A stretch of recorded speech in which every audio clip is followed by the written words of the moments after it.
प्रिय मित्रों, आज हम लोग जीके से संबंधित कुछ टॉपिक देखेंगे। वह गैस जो धरती पर हानिकारक तथा लाभदायक दोनों है, हानिकारक भी है और लाभदायक भी है, उस गैस का नाम क्या है? CO2 यानी कार्बन डाइऑक्साइड। दूसरा है, पर्यावरण में ग्रीन हाउस गैसों के उदाहरण। ग्रीन हाउस गैसें कौन कौन है? जलवाष्प, CO2 यानी carbon dioxide, methane, nitrous oxide, ozone यानी O3 और क्लोरोफ्लोरोकार्बन। क्लोरोफ्लोरोकार्बन कहिए चाहे क्लोरोफ्लोरोकार्बन, ये ग्रीन हाउस गैसें बनाती हैं, यानी ये ग्रीन हाउस गैसें हैं। थर्ड है, तीसरा है, वायुमंडल के प्राकृतिक संतुलन के लिए CO2 की उपयुक्त यानी उचित सांद्रता यानी मात्रा कितनी होती है?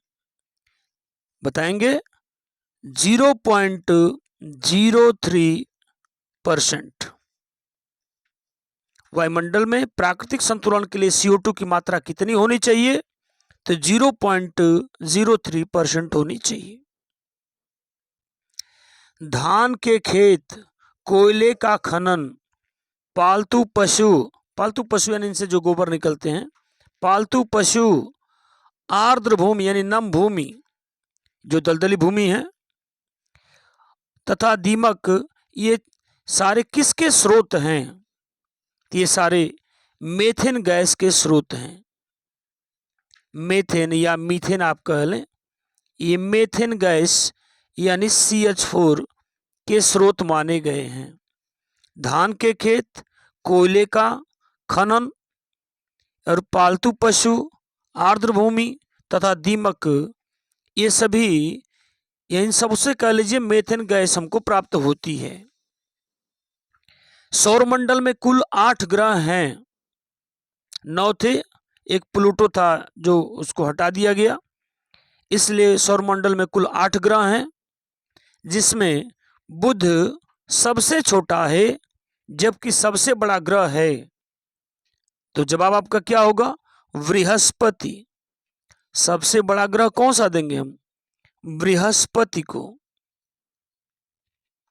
सबसे चमकीला ग्रह, सबसे चमकीला ग्रह किसको कहा जाता है? शुक्र को। सबसे चमकीला ग्रह कौन सा है? शुक्र है। पृथ्वी की जुड़वा बहन के नाम से किस ग्रह को जाना जाता है? तो शुक्र ग्रह को।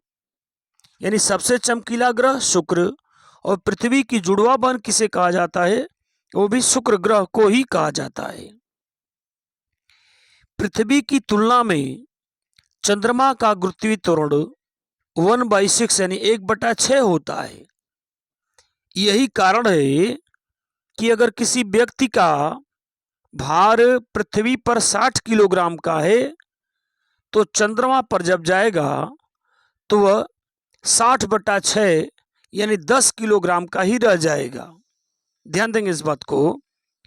कहा कि पृथ्वी की तुलना में चंद्रमा का गुरुत्वीय त्वरण 1/6 होता है, यानी 1/6वां भाग होगा।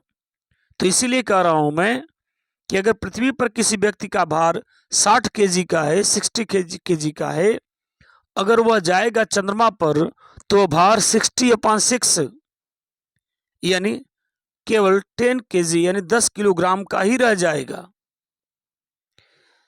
पहली रेलगाड़ी बंबई से ठाणे के बीच चली थी, वह सन कौन सा था?